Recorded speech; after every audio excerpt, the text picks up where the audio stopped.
Joe Giglio for NJ Sports Now on this Thursday, June the 11th, as the Eagles wrap up OTAs, get set for a little mini camp before a little hiatus, and then training camp will be here very, very soon. The Eagles have so much good going for them, so much they improved on, so much talent they brought into the team, so much change, really, from last year's team to this year's team. Whether or not you buy into everything Chip Kelly has done, or whether or not you believe every move he's made is the right move, thus far, I think we could all agree Kelly's main prerogative is to make the football team better from one year to the next. We'll see how it all comes true, or if it does or not, when September rolls around. But there's one brewing problem for the Eagles, and there's one scenario that there's no way you could spin it to me, and there's no way the Eagles could spin it, that they'll get better if this plays out. Evan Mathis, one of the best left guards in the NFL, is unhappy with his contract. He's been so for a very long time now. And I think the Eagles have played this situation wrong, because I think Mathis might be the exception to the rule Chip Kelly's trying to throw out there. Look, Chip Kelly, we know it by now. If you're not 100% on board, or you go against the program at all, whether it be with your actions or your words, you're probably not going to be long for the Philadelphia Eagles roster. And Mathis not showing up to OTAs, Mathis not showing up to any of the voluntary workouts. Really, Chip Kelly says he hasn't seen him since the offseason program has started. That doesn't jive with the Eagles and what Kelly wants. But Mathis here, unhappy, being paid about $5.5 million for this year, being paid around the 13th or 14th highest paid salary for a left guard. He thinks he's one of the 2 or 3 or 4 best guards in the league, and he might be right. He's 33 years old. He's not getting any younger. He did get hurt last year.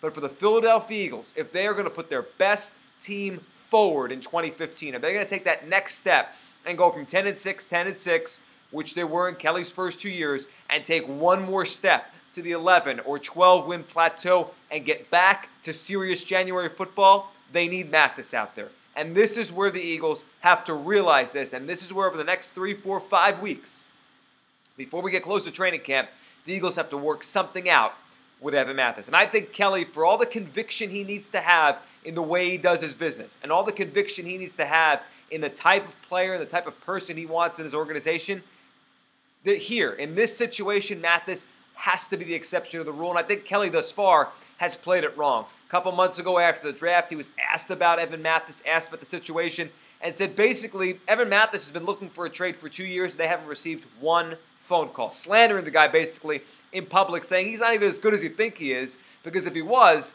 we'd get offers for him. And then just the other day, a report out of Philly.com saying the Eagles did put a contract addendum on the table for Mathis last September, a little incentive-based salary added to his deal. He turned it down. When Kelly took power in late December, apparently that contract addendum went off the table.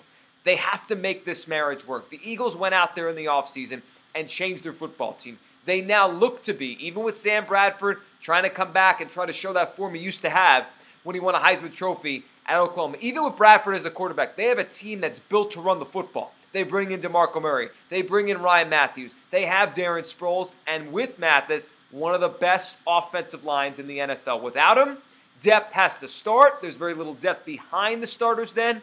And an older offensive line, especially at left tackle and especially at right guard, it becomes a very precarious situation. The Eagles' season could be in peril without a star offensive line. And without Evan Mathis, that becomes more of a reality. Chip Kelly's done a lot this offseason. If he wants to win big in 2015, he needs the best possible offensive line to block for his running game and to block for his very fragile quarterback. That offensive line includes Evan Mathis.